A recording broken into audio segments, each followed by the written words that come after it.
This channel does not promote any violent, harmful, or illegal activities. All content provided by this channel is meant for an educational purpose only. এটা ঠিক মিলন এটা স্বনির্ভর উদ্যোগে করে দেখিয়েছে। এটা দলের কেউ কিছু জানতেন না, এটা কেউ জানতে পারেন নাকি? কখনো জানা সম্ভব? এই যেরকম যোগেশচন্দ্র কলেজ, সেখানে যে থ্রেট কালচার চলে সেটা কেউ জানেন নাকি? অথচ অধ্যক্ষকে দেখুন বাংলাকে বদনাম করার চক্রান্ত করে ইউজিসিতে নালিশ ঠুকে বসে আছেন। শুভম মণ্ডল, রিয়া দেবনাথের মতো টিএমসিপি নেতা নেত্রীরা নাকি ক্যাম্পাসে দাদাগিরি দিদিগিরি করেন, আর সেই পাপ যাতে ধরা না পড়ে তাই ক্যাম্পাসের সিসিটিভি ক্যামেরাগুলো দলীয় পতাকা দিয়ে ঢেকে রাখা হয়।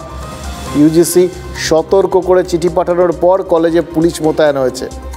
খেয়াল করে দেখুন, এক্সটার্নাল রিঙ্ক রয়েছে যেখানে যেখানে, সেখানেই কিন্তু প্রশাসন সক্রিয় হচ্ছে। ত্রিপুরায় ব্যবসায়ী অপহরণ, তাই কাউন্সিলর গ্রেফতার।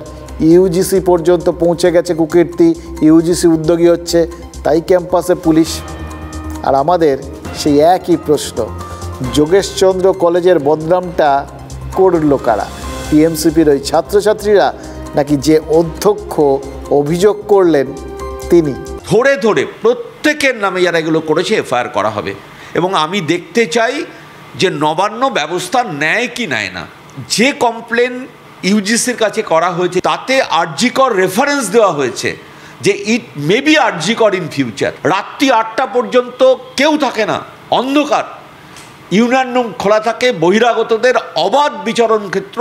এখানে সিন্ডিকেটের মিটিং হয় ইউনিয়ন রুমে, তো that has to be stopped. এটা নতুন কালচার নয়। তৃণমূলের এই অধঃপতন শুরু হয়েছিল 16-র পর থেকে, সেটা আস্তে আস্তে বাড়তে বাড়তে আজকে মহিরুহে পরিণত হয়েছে। ওই অভিযোগগুলি যখন করেছেন তখন আমার নিশ্চয়ই দায়িত্ব আছে সেটা দেখা। আমি দায়িত্ব সহকারেই দেখব। তবে আমার মনে হয় জীবিত নিয়ে আলোচনা করলে বোধহয় আমার মনে হয় কাজ করতে সুবিধা হয়।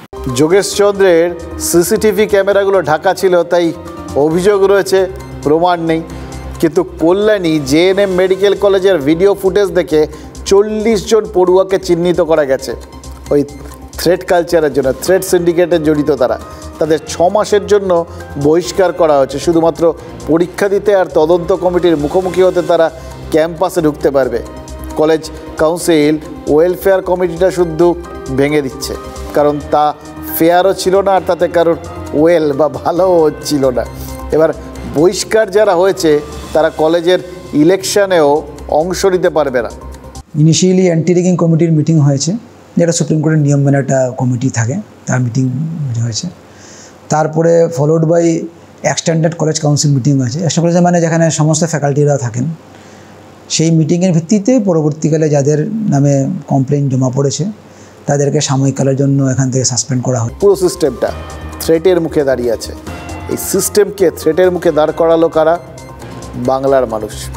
বিচারের বাণী নীরবে নিভৃতে কাঁদতে পারে, কিন্তু বিচারের দাবি এখন মনে হচ্ছে ডুকরে কাঁদে না, রাস্তা দখল করে গলা চড়ায়।